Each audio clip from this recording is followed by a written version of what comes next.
नमस्कार, इन विशेष समाचारों में आप सभी का बहुत स्वागत है। मैं हूं जया सिन्हा, मेरे साथ है दीपाली और आइए शुरुआत करते हैं इस वक्त की सुर्खियों के साथ। ब्रिक्स देशों के एनएसए और सुरक्षा अधिकारियों ने प्रधानमंत्री से की मुलाकात। पीएम ने कहा, आतंकवाद तथा साइबर सुरक्षा जैसी चुनौतियों से निपटने में ब्रिक्स की महत्वपूर्ण भूमिका।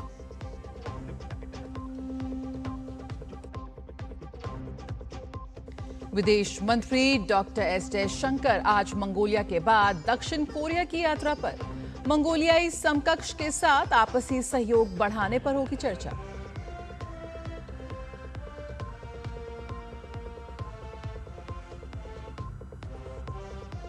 पंजाब सीएम की बढ़ी मुश्किलें, वायरल वीडियो मामले में फर्जी फोरेंसिक रिपोर्ट तैयार कराने का खुलासा। गुरुग्राम पुलिस ने 2 आरोपियों को किया गिरफ्तार, आज होगी पेशी।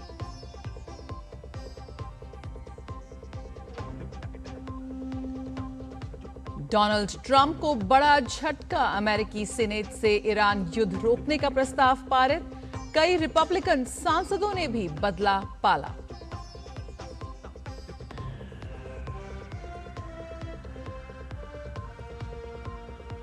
और फीफा विश्व कप में पुर्तगाल की धमाकेदार जीत। रोनाल्डो 6 संस्करणों में गोल करने वाले बने पहले फुटबॉलर। घाना ने इंग्लैंड को गोल रहित बराबरी पर रोका। क्रोएशिया ने दर्ज की पहली जीत।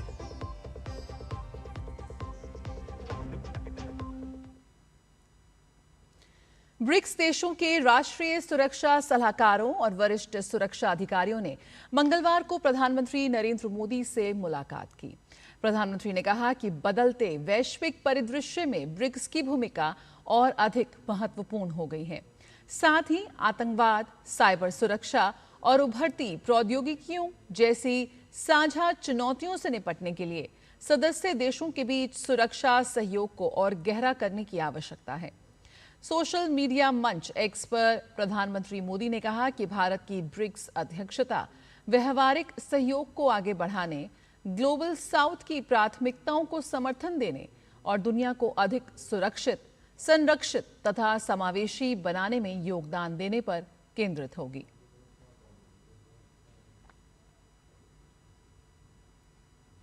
कतर के अमीर शेख तमीम बिन हमद अल थानी ने प्रधानमंत्री नरेंद्र मोदी को फोन कर कतर की रास लाफान इंडस्ट्रियल सिटी में हुई दुर्घटना में भारतीय नागरिकों की मौत पर शोक व्यक्त किया और घायलों के जल्द ठीक होने की कामना की।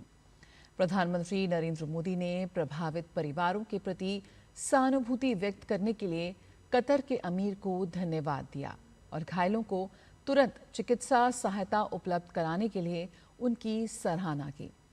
दोनों नेताओं ने अपने नागरिकों की भलाई और सुरक्षा सुनिश्चित करने की अपनी प्रतिबद्धता दोहराई और एक दूसरे के प्रति अपना समर्थन और एकजुटता व्यक्त की।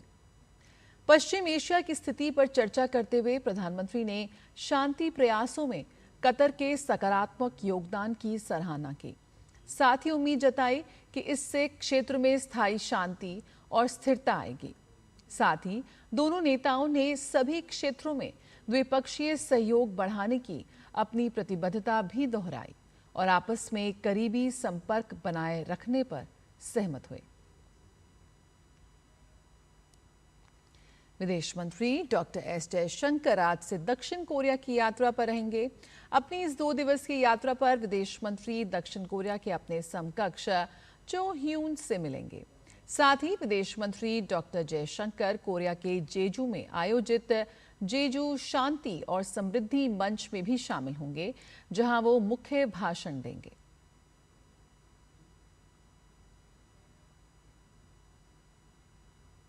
इससे पहले विदेश मंत्री डॉक्टर एस जयशंकर की यात्रा के पहले चरण में मंगोलिया के साथ द्विपक्षीय सहयोग को और मजबूत बनाने की दिशा में महत्वपूर्ण बातचीत हुई। विदेश मंत्री डॉक्टर एस जयशंकर ने मंगोलिया के मंत्री और मुख्य कैबिनेट सचिव बतुमुर एंक बयार से मुलाकात की। विदेश मंत्री ने सोशल मीडिया मंच एक्स पर जानकारी देते हुए कहा कि दोनों नेताओं के बीच खनन, ऊर्जा, प्रौद्योगिकी और मानव संसाधन जैसे क्षेत्रों में सहयोग बढ़ाने के नए अवसरों पर चर्चा हुई। उन्होंने इस मुलाकात को दोनों देशों के संबंधों को और सशक्त बनाने की दिशा में महत्वपूर्ण बताया। पंजाब के मुख्यमंत्री भगवंत मान से जुड़े कथित वायरल वीडियो विवाद ने अब नया मोड़ ले लिया है। गुरुग्राम पुलिस ने फर्जी फोरेंसिक और साइबर रिपोर्ट तैयार करने के आरोप में 2 लोगों, अरुण महेंद्रू और अंकित को गिरफ्तार किया है। शिकायतकर्ता का आरोप है कि उससे वीडियो को एआई जनित या छेड़छाड़ किया हुआ साबित करने वाली रिपोर्ट तैयार करने के लिए दबाव बनाया गया। 10 लाख रुपए की पेशकश की गई और धमकियां भी दी गई। इस मामले में पंजाब सरकार के कुछ अधिकारियों की कथित भूमिका पर भी सवाल उठ रहे हैं। गुरुग्राम पुलिस ने मामले को गंभीरता से लेते हुए जांच शुरू कर दी है। पुलिस डिजिटल साक्ष्यों, मोबाइल फोन, लैपटॉप और server, CCTV footage, email, WhatsApp chat, call record और वित्तीय लेन देन की जांच कर रही है। पुलिस का कहना है कि फोरेंसिक जांच और डिजिटल साक्ष्यों से छेड़छाड़ करने वालों के खिलाफ कानून के अनुसार सख्त कार्रवाई की जाएगी। पंजाब में मुख्यमंत्री भगवंत मान के खिलाफ विरोध के स्वर भी तेज होते दिखाई दे रहे हैं। 15 जून को श्री अकाल तख्त साहिब द्वारा जारी आदेश के बाद भटिंडा जिले के कई गांवों में मुख्यमंत्री के खिलाफ पोस्टर लगाए गए हैं। गांव मंडी कलां सहित विभिन्न स्थानों पर गुरुद्वारों के बाहर लगाए गए इन पोस्टरों में सिख संगत से मुख्यमंत्री भगवंत मान का बहिष्कार करने की अपील की गई है। वहीं कई गांवों में मुख्यमंत्री के फ्लेक्स बोर्ड और पोस्टर फाड़े जाने की भी खबरें हैं।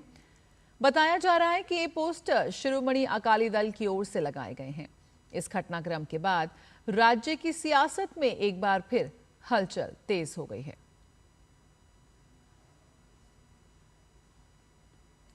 अंतर्राष्ट्रीय खबरों में राष्ट्रपति डोनाल्ड ट्रंप को ईरान मुद्दे पर अमेरिकी संसद से बड़ा राजनीतिक झटका लगा है।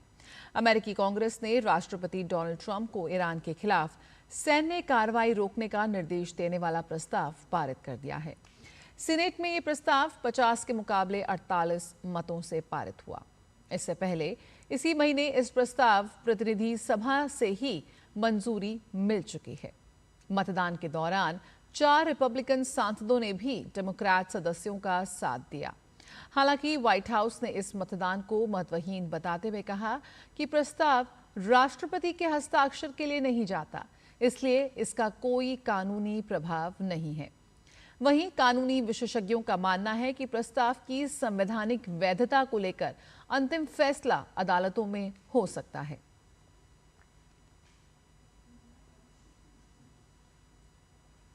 ईरान के परमाणु कार्यक्रम को लेकर अमेरिका और ईरान के बीच जारी वार्ता के बीच राष्ट्रपति डोनाल्ड ट्रंप ने सख्त रुख अपनाया है। अमेरिकी राष्ट्रपति डोनाल्ड ट्रंप ने कहा कि अगर ईरान अंतर्राष्ट्रीय परमाणु ऊर्जा एजेंसी यानी IAEA को परमाणु निरीक्षण की अनुमति नहीं देता तो वे ईरान के साथ होने वाली बैठकें रद्द कर देंगे। पेंसिल्वेनिया में पत्रकारों से बातचीत के दौरान राष्ट्रपति ट्रंप ने दावा किया कि निरीक्षण को लेकर ईरान ने सिद्धांततः सहमति दे दी है।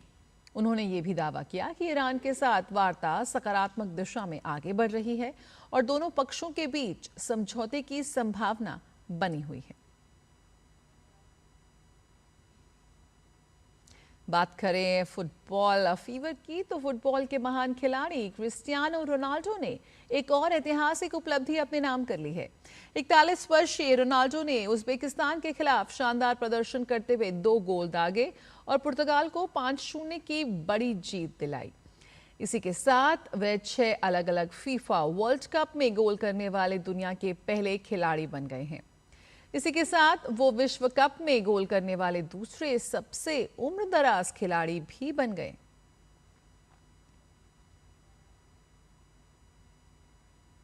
फीफा वर्ल्ड कप में इंग्लैंड को घाना के खिलाफ कड़ी चुनौती का सामना करना पड़ा। क्रोएशिया के खिलाफ शानदार जीत दर्ज करने वाली इंग्लैंड की टीम इस बार अपने खेल की वही धार नहीं दिखा सकी और मुकाबला गोल रहित ड्रॉ पर समाप्त हुआ। फीफा विश्व कप में क्रोएशिया ने पनामा को 1-0 से हराकर टूर्नामेंट में अपनी पहली जीत दर्ज की। इस जीत के साथ क्रोएशिया ने राउंड ऑफ 32 में पहुंचने की अपनी उम्मीदें जीवित रखी हैं। अब क्रोएशिया का मुकाबला शनिवार को घाना से होगा।